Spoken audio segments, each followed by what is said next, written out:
Comparando uma história. Aquele que confia no Senhor é como o Monte Sião que não se abala, mas permanece para sempre. Salmo 125, versículo 1. Disse um analista: hoje não se faz líderes modelos como antigamente. Nasci no dia 27 de outubro de 1945, no então contestado Mineiro e Capixaba. Em relatos sucintos, aqui vai o resumo de uma história. Nasci de uma família cristã honrada e humilde. Sou o segundo filho na soma de 10. Aos 7 anos de idade comecei a trabalhar na lavoura. Aos 11, 12 anos estudei a primeira e a segunda série do antigo curso primário. Depois, claro, de casado, nós continuamos os estudos fazendo faculdades e cursos teológicos bem profundos. Meus manos e eu fomos criados num ambiente muito severo, pois nossos pais diziam-nos: queremos que da nossa família saiam verdadeiros cidadãos modelos para a sociedade. Hoje tenho um mano falecido e somos em 9 vivos na terceira idade. Comparando o estilo de vida com o estilo hoje, meus manos e eu fomos criados num regime semi-escravidão. Meus pais, seguindo os conselhos do rei Salomão, usou a vara para nos disciplinar. Quantas varadas levamos até ganharmos a nossa maturidade? Como resultado, com a média de 14 anos de idade, já estávamos preparados para assumir responsabilidades de liderança sérias. Tanto foi que aos 17 anos de idade saí de Minas Gerais sob a tutela de uma pessoa adulta, vindo para o Paraná, e depois de 8 meses consegui trazer meus pais e manos para cá. Começando do zero, cada um de nós temos nossas propriedades básicas para viver, conquistadas com toda sinceridade e honestidade, sem utilizar de bens materiais alheios. Nossos pais conseguiram fazer de nós verdadeiros cidadãos de 2 pátrias, a terrena e a celestial. Meus irmãos e eu vivemos a adolescência descalços, maltrapilhos e trabalhos pesados. Tudo era muito difícil. Desde a adolescência, ajudamos na construção de estradas e pontes sem qualquer tecnologia, tudo na força do braço. O que mais nos aborrece hoje é que tanto eu quanto aos meus contemporâneos somos tratados por uma política de desprezo e desonra, enquanto os que nunca passaram pelas experiências de vida que passamos, os quais foram criados sem a devida estrutura, por isso vivem hoje no caminho da bandidagem e do crime, os quais são tratados com honras pelo governante atual e seus companheiros. Basta olhar para a vítima, o presidente Bolsonaro, sendo caçado para a morte todos os dias por líderes despreparados, inescrupulosos, quando deviam se posicionar como verdadeiros modelos para uma sociedade depravada e desajustada. No entanto, são cheios de mimos, são pirracentos e cheios de caprichos, demonstrando que nunca passaram pelas dificuldades pelas quais passamos na construção desta nação. Os tais líderes nos 3 poderes são comparados a um grupo de crianças no jardim da infância, praticando peraltices e jogando as culpas uns dos outros, como se estivessem disputando um pirulito. Quando surge alguém consciente e preparado para colocar a casa em ordem, os tais líderes incompetentes dizem: vamos tirá-los de circulação, porque quem manda no pedaço aqui somos nós.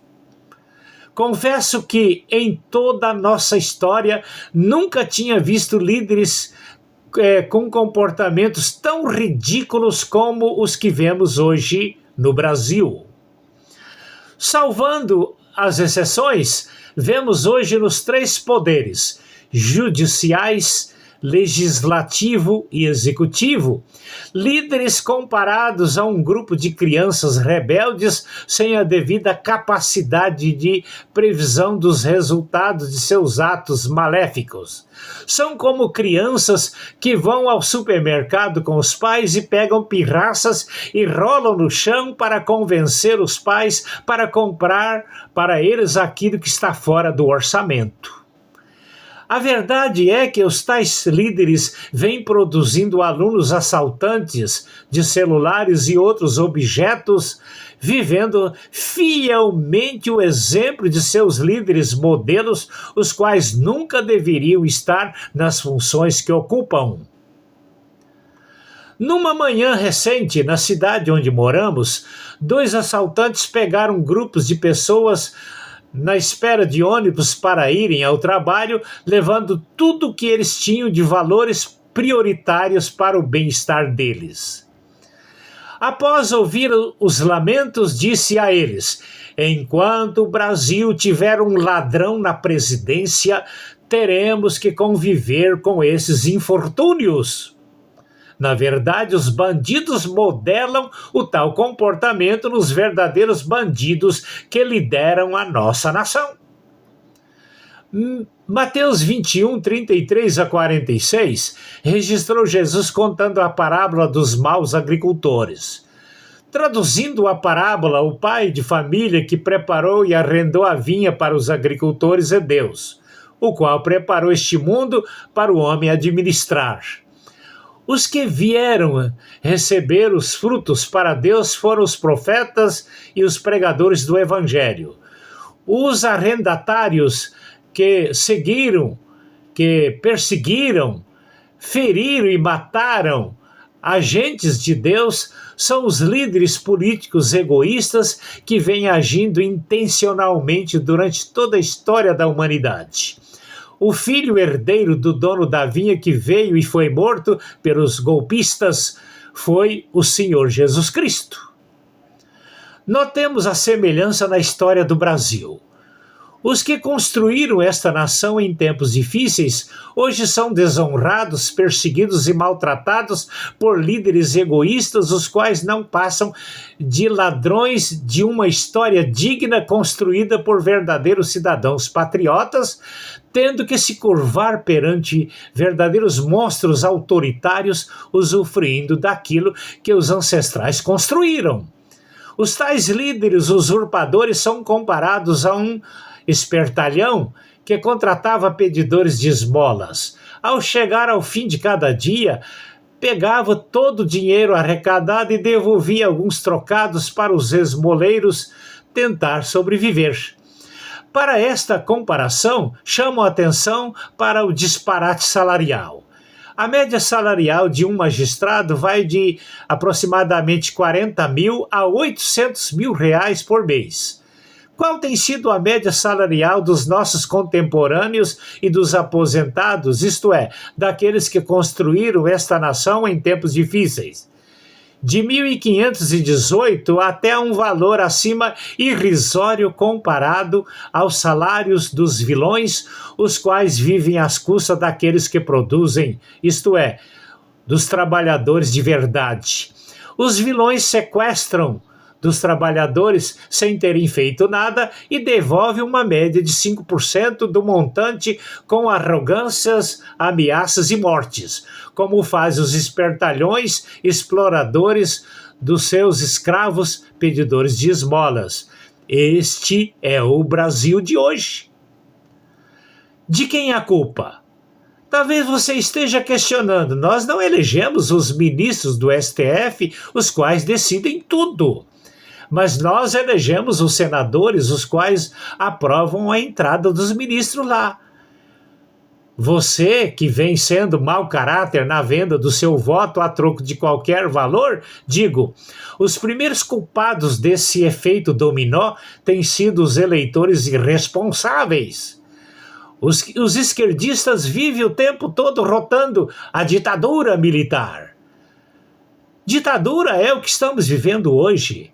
Milhões de vezes para mim, que convivi com o governo militar, quero a ditadura do governo militar do que esta patifaria com o nome de democracia, quando na verdade é uma demoniocracia.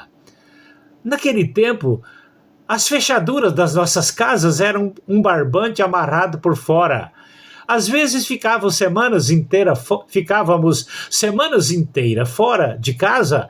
Ao retornar, tudo era encontrado do mesmo jeito que deixamos. Hoje, se deixarmos a casa por uma semana, quando voltarmos, talvez nem a casa será mais encontrada lá. Na verdade, os maiores culpados dessa tragédia política brasileira são os eleitores irresponsáveis de seus votos, porque grande parte dos brasileiros não sabem conviver com a democracia de verdade.